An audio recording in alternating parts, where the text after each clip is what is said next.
14 ফেব্রুয়ারি বিশ্ব ভালোবাসা দিবস। গাজীপুরের শ্রীপুরের এশিয়ার বৃহত্তম কৃত্রিম প্রাকৃতিক হরেক ফুলের বাগান দৃশ্যায়িত বড় বড় বনজ ও শাল গাছের সুন্দর সাদৃশ্য এই গাজীপুর সাফারি পার্ক। এখানে রয়েছে হিংস্র ও তৃণভোজী প্রাণী, পাখি, প্রজাপতি, মাছের অ্যাকোয়ারিয়াম, শিশু পার্ক সহ দৃশ্যায়িত এশিয়ার বৃহত্তম পার্ক।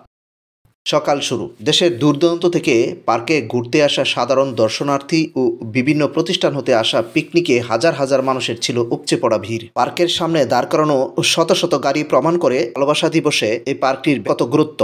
তবে বিশ্ব ভালোবাসা দিবসে অবাধে ঘুরতে আসা দর্শনার্থীর সংখ্যা তেমন চোখে পড়ার মতো না। এই দিবসে যারা ঘুরতে এসেছে তারা একান্তই পরিবারের সাথে। বরাবরের মতোই কুর্গ সাফারি পার্ক ছিল দর্শনার্থীর লম্বা লাইন। খুব কাছ থেকে বাঘ, ভাল্লুক, সিংহ, হরিণ, জিরাফ, জেব্রা, হাতি ও নীলগাই দেখার মজাই আলাদা।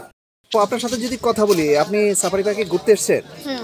আজকের এই দিনটিতে কাদের সাথে আসছেন বা কে কে আসছে আপনার সাথে? আমি ফ্যামিলির সঙ্গে আসছি, হাজবেন্ড, দুইটা বাচ্চা। হ্যাঁ, আসছি। এখানে এসে আপনার কেমন লাগছে? ভালো লাগছে, আর একটু ভিতরে যেতে পারলে আরো ভালো লাগবে। কোথা থেকে আসছেন আপনি? আমি শান্তিনগর থেকে। এই সাফারি পার্কে কোন পার্কে যাচ্ছেন? হ্যাঁ, এটাতে। এখানে আপনাদের কোনো বিড়ম্বনা আছে? লাইনটা পিছন থেকে করলে ভালো ছিল। তারপরেও কি মনে হচ্ছে যে এখানে তেমন কিছু নাই? কাকে নিয়ে আসছেন আপনি? আমার পরিবার নিয়ে। জি, আপনারা কোথা থেকে আসছেন? আমরা মাওনা থেকে আসছি। মাওনা থেকে। আজকে একটা বিশেষ দিনে আপনারা সাফারি পার্কে ঘুরতে এসেছেন। এই দিনটি আপনাদের কেমন মনে হচ্ছে বা এই দিনটি? আনন্দময় না? ফ্যামিলি সহ আসছেন?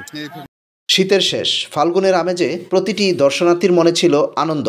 14 ফেব্রুয়ারি ছিল জুমাবার।